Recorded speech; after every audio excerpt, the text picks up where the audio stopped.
This is day 12 of our daily Bible reading session. Today we will be reading Genesis chapters 37 through chapter 39. Genesis chapter 37. Now Jacob dwelt in the land where his father was a stranger, in the land of Canaan. This is the history of Jacob. Joseph, being 17 years old, was feeding the flock with his brothers, and the lad was with the sons of Bilhah and the sons of Zilpah, his father's wives. And Joseph brought a bad report of them to his father. Now Israel loved Joseph more than all his children, because he was the son of his old age. Also he made him a tunic of many colors. But when his brothers saw that their father loved him more than all his brothers, they hated him, and could not speak peaceably to him. Now Joseph had a dream, and he told it to his brothers, and they hated him even more. So he said to them, "Please hear this dream which I have dreamed. There we were, binding sheaves in the field. Then behold, my sheaf arose and also stood upright. And indeed your sheaves stood all around and bowed down to my sheaf." And his brothers said to him, "Shall you indeed reign over us, or shall you indeed have dominion over us?" So they hated him even more for his dreams and for his words. Then he dreamed still another dream and told it to his brothers and said, "Look, I have dreamed another dream, and this time the sun, the moon, and the 11 stars bowed down to me." So he told it to his father and his brothers, and his father rebuked him and said to him, "What is this dream that you have dreamed? Shall your mother and I and your brothers indeed come to bow down to the earth before you?" And his brothers envied him, but his father kept the matter in mind. Then his brothers went to feed their father's flock in Shechem. And Israel said to Joseph, "Are not your brothers feeding the flock in Shechem? Come, I will send you to them." So he said to him, "Here I am." Then he said to him, "Please go and see if it is well with your brothers and well with the flocks, and bring back word to me." So he sent him out of the valley of Hebron, and he went to Shechem. Now a certain man found him, and there he was, wandering in the field. And the man asked him, saying, "What are you seeking?" So he said, "I am seeking my brothers. Please tell me where they are feeding their flocks." And the man said, "They have departed from here, for I heard them say, 'Let us go to Dothan.'" So Joseph went after his brothers and found them in Dothan. Now when they saw him afar off, even before he came near them, they conspired against him to kill him. Then they said to one another, "Look, this dreamer is coming. Come therefore, let us now kill him and cast him into some pit, and we shall say, 'Some wild beast has devoured him.' We shall see what will become of his dreams." But Reuben heard it, and he delivered him out of their hands and said, "Let us not kill him." And Reuben said to them, "Shed no blood, but cast him into this pit which is in the wilderness, and do not lay a hand on him, that he might deliver him out of their hands and bring him back to his father." So it came to pass, when Joseph had come to his brothers, that they stripped Joseph of his tunic, the tunic of many colors that was on him. Then they took him and cast him into a pit, and the pit was empty, there was no water in it. And they sat down to eat a meal. Then they lifted their eyes and looked, and there was a company of Ishmaelites coming from Gilead with their camels, bearing spices, balm, and myrrh, on their way to carry them down to Egypt. So Judah said to his brothers, "What profit is there if we kill our brother and conceal his blood? Come and let us sell him to the Ishmaelites, and let not our hand be upon him, for he is our brother and our flesh." And his brothers listened. Then Midianite traders passed by, so the brothers pulled Joseph up and lifted him out of the pit, and sold him to the Ishmaelites for 20 shekels of silver. And they took Joseph to Egypt. Then Reuben returned to the pit, and indeed Joseph was not in the pit. And he tore his clothes. And he returned to his brothers and said, "The lad is no more, and I, where shall I go?" So they took Joseph's tunic, killed a kid of the goats, and dipped the tunic in the blood. Then they sent the tunic of many colors, and they brought it to their father and said, "We have found this. Do you know whether it is your son's tunic or not?"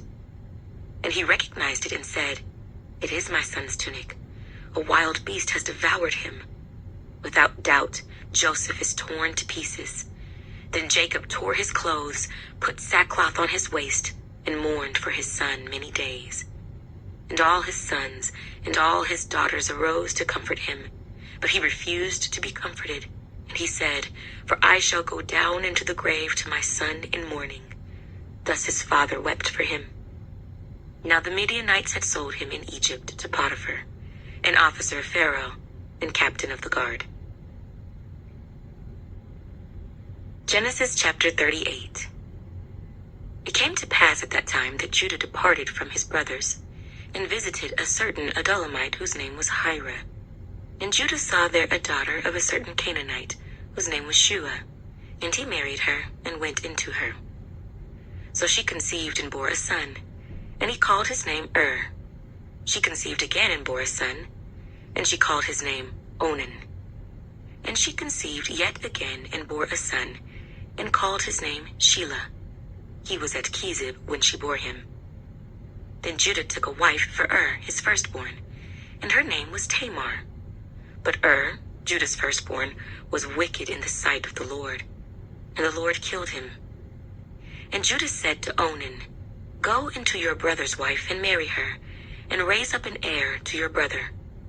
But Onan knew that the heir would not be his.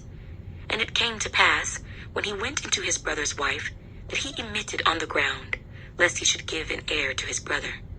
And the thing which he did displeased the Lord. Therefore he killed him also.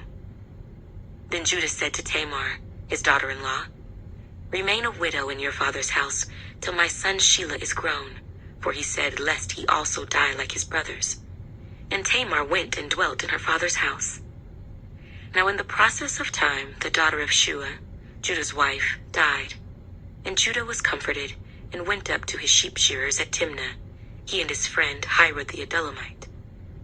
And it was told Tamar, saying, "Look, your father-in-law is going up to Timnah to shear his sheep." So she took off her widow's garments, covered herself with a veil, and wrapped herself, and sat in an open place which was on the way to Timnah. For she saw that Shelah was grown, and she was not given to him as a wife. When Judah saw her, he thought she was a harlot, because she had covered her face. Then he turned to her by the way and said, "Please let me come in to you," for he did not know that she was his daughter-in-law. So she said, "What will you give me that you may come in to me?" And he said, "I will send a young goat from the flock." So she said, "Will you give me a pledge till you send it?" Then he said, "What pledge shall I give you?" So she said, "Your signet and cord, and your staff that is in your hand."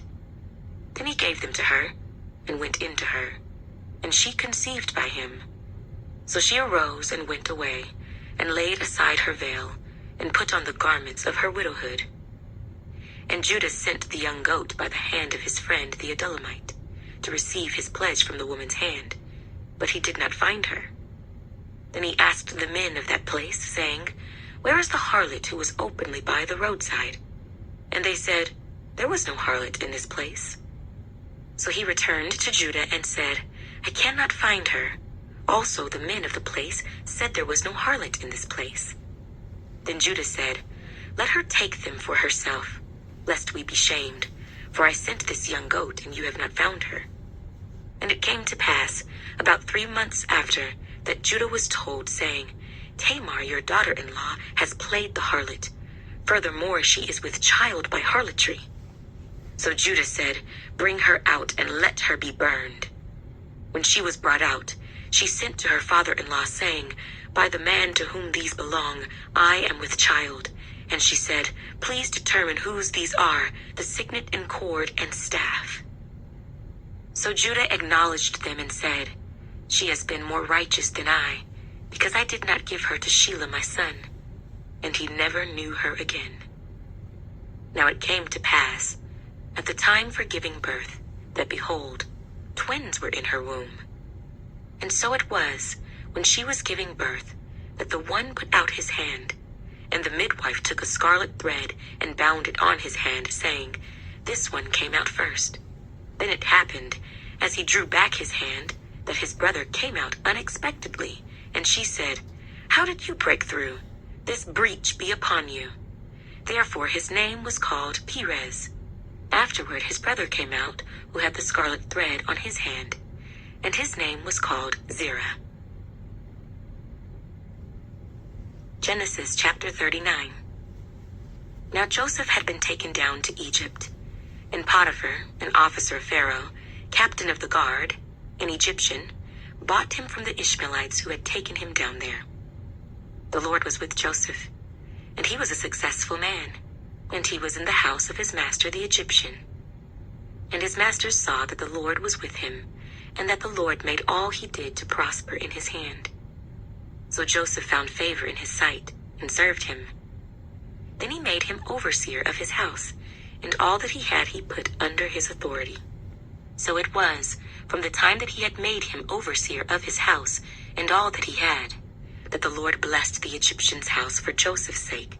And the blessing of the Lord was on all that he had in the house and in the field. Thus he left all that he had in Joseph's hand, and he did not know what he had except for the bread which he ate. Now Joseph was handsome in form and appearance. And it came to pass after these things that his master's wife cast longing eyes on Joseph, and she said, "Lie with me." But he refused, and said to his master's wife, "Look, my master does not know what is with me in the house, and he has committed all that he has to my hand. There is no one greater in this house than I, nor has he kept back anything from me but you, because you are his wife. How then can I do this great wickedness and sin against God?" So it was, as she spoke to Joseph day by day, that he did not heed her, to lie with her or to be with her. But it happened about this time, when Joseph went into the house to do his work, and none of the men of the house was inside, that she caught him by his garment, saying, "Lie with me." But he left his garment in her hand, and fled and ran outside. And so it was, when she saw that he had left his garment in her hand and fled outside, that she called to the men of her house and spoke to them, saying, "See, he has brought in to us a Hebrew to mock us. He came in to me to lie with me, and I cried out with a loud voice. And it happened, when he heard that I lifted my voice and cried out, that he left his garment with me and fled and went outside." So she kept his garment with her until his master came home. Then she spoke to him with words like these, saying, "The Hebrew servant whom you brought to us came in to me to mock me. So it happened, as I lifted my voice and cried out, that he left his garment with me and fled outside."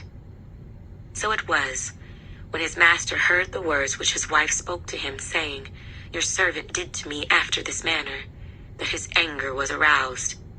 Then Joseph's master took him and put him into the prison, a place where the king's prisoners were confined, and he was there in the prison. But the Lord was with Joseph, and showed him mercy, and he gave him favor in the sight of the keeper of the prison. And the keeper of the prison committed to Joseph's hand all the prisoners who were in the prison. Whatever they did there, it was his doing.